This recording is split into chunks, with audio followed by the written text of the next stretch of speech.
Hello everyone and welcome to Cyber War. My name is Victor.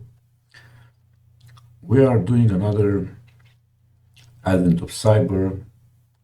TryHackMe, another challenge. It's day 22 and this one is about SSRF, which is a server-side request forgery. So what happens is with an SSRF is when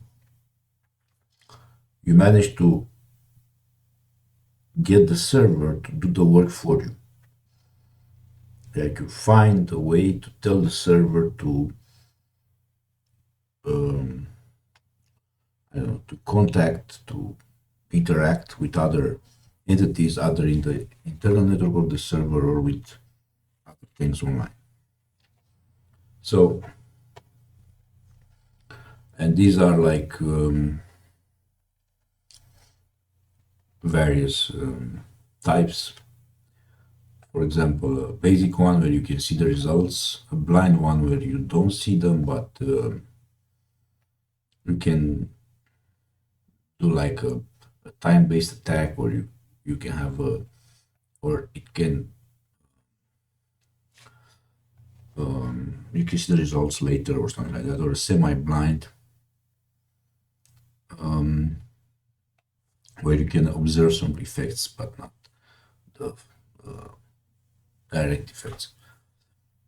So yeah, this is actually one of the basic, not basic, one of the vulnerabilities that you should test for if you're doing bug bounty. Also, if you're doing pen tests or anything else, but bug bounty is one of the accessible things. And let's look at the question. First question is theoretical, and then we need to actually do some work. All right, so we started the machine. Our IP address is 10.10.151.253. Pay attention, this is different for you. So every time you start the machine and TryHackMe, it gets a different IP. We also started the attack box. I'm using Ubuntu. You also have the choice with Kali. I think if you have the paid subscription, I'm not sure if it's even the free version, but still I'm using Ubuntu regardless. So my Ubuntu machine is 10.10.33.202, and the machine where the lab is that we are attacking is 10.10.151.253. Now, they did a lot of work for us already. So we have the instructions like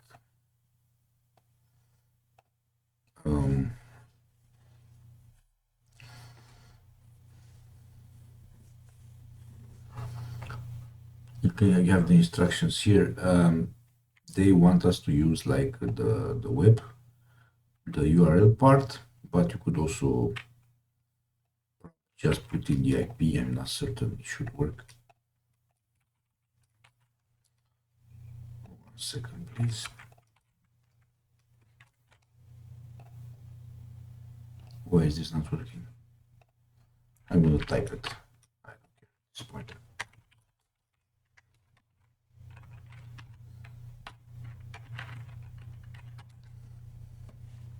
You see?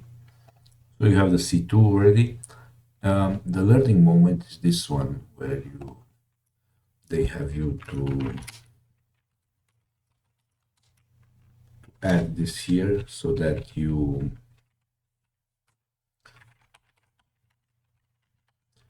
refer to it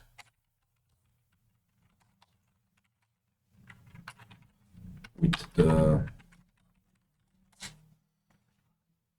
curious if it works directly or I need to reboot something. I don't know.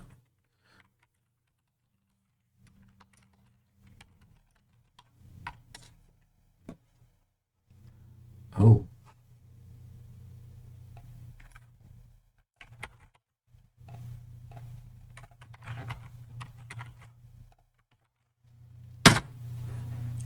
Yeah, so it worked. You see, I edited the host file, and now I have it either as an IP address or as a URL. All right. So we have an input here, and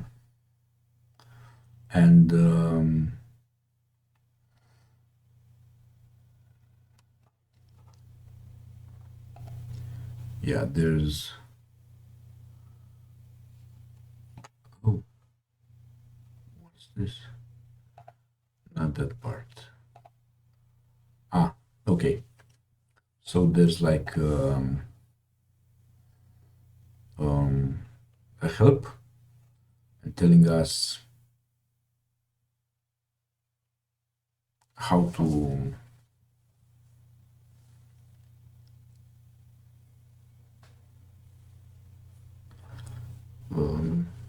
to do stuff. This is the legit stuff, but you can of course change it.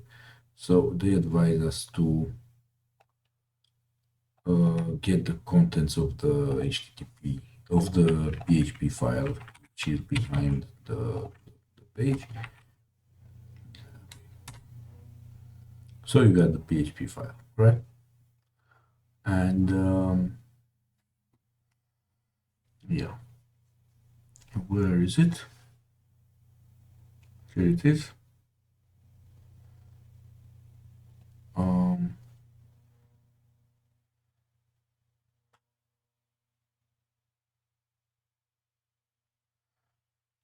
This is just like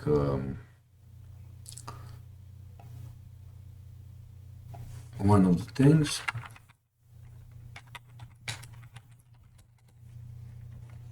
And you can get this. Okay. And a pass WD file, or you can get like here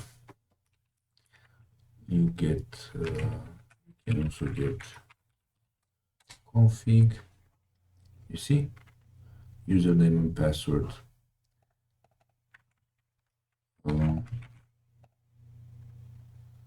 right? So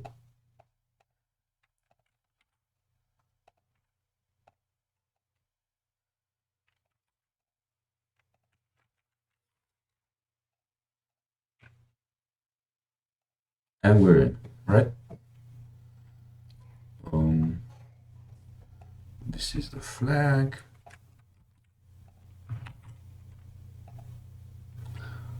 What is the C2 version?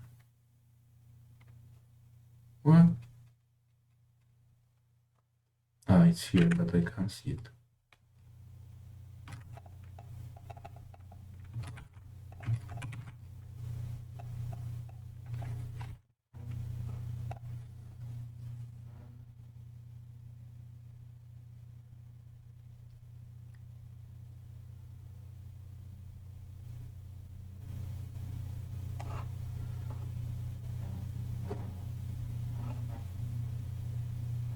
And they also want us to stop the data exfiltration. Well, that's problematic because you need to look at this file exactly.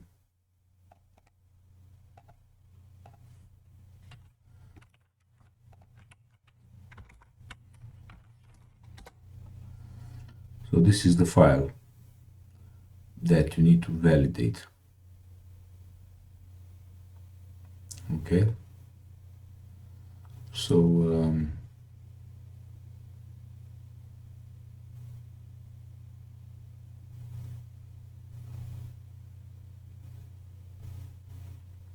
yeah. All right. How do we do that? That's, I don't know.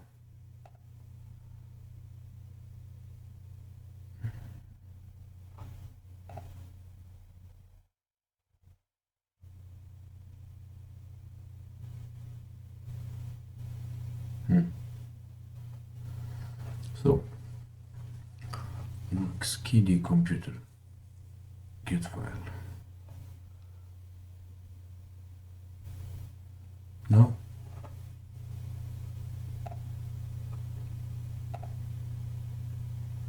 Oh no. Okay, that was fun. All right. Unexpected, but yeah. So this is not how it works in the real world, right? It's fun, but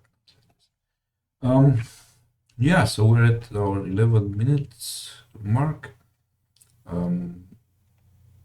Thank you guys for doing it making it so easy for us. Now, the fact that they had documentation is important, but how would you go about, like, let's say you just find this, right? How would you go about testing it if you didn't have this?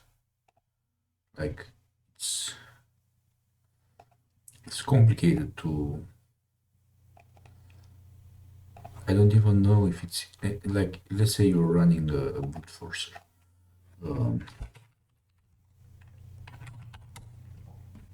Does any of the major wordless even have this file?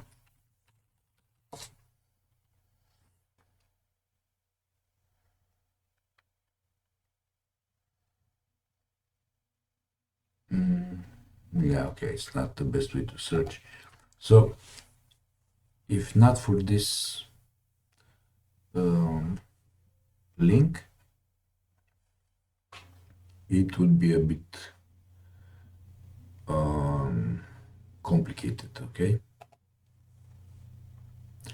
to get your data, and not to get your data, to find this vulnerability. I mean, I would like probably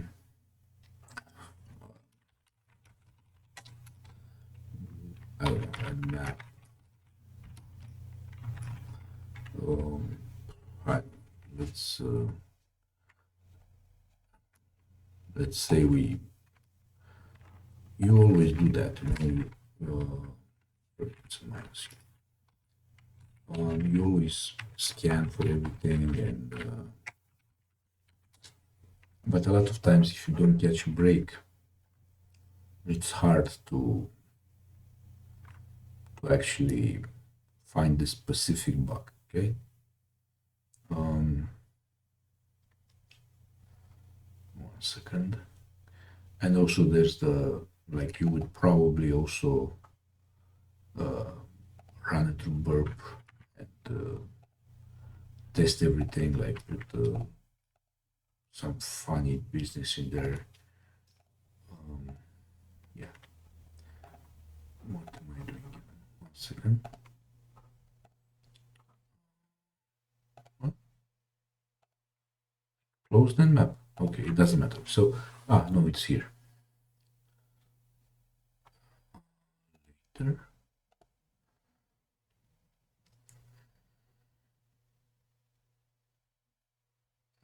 Okay.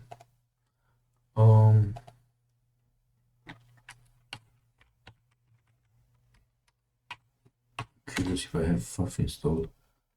Okay, I do. So yeah, you could brute force it. You could.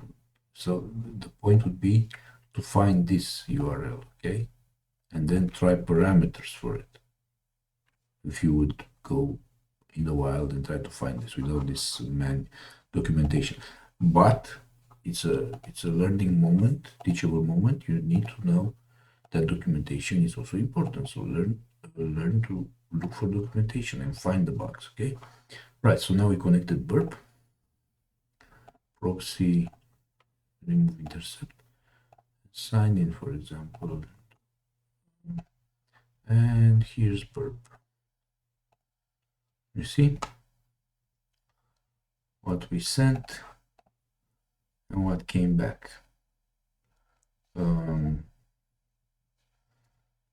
Nothing much. All right, no indication that URL. So you would need to somehow brute force it and find it. Okay. Anyway, Just a short deviation from the path. So we're at data 22.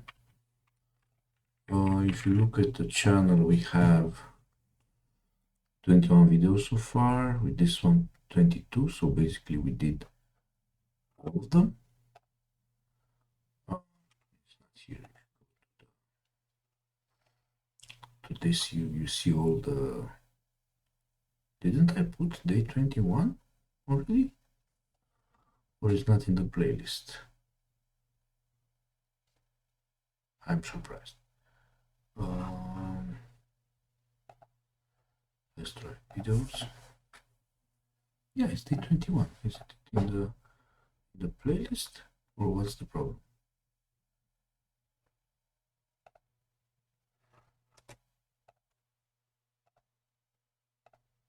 All right. Anyway, I don't know, maybe something wrong with the playlist. Thank you all for watching. We are 2 more videos to go, I guess. And we finished the element of cyber, and we're also going to continue with our cybersecurity course for beginners. Have a great one and happy holidays, Merry Christmas if you are celebrating.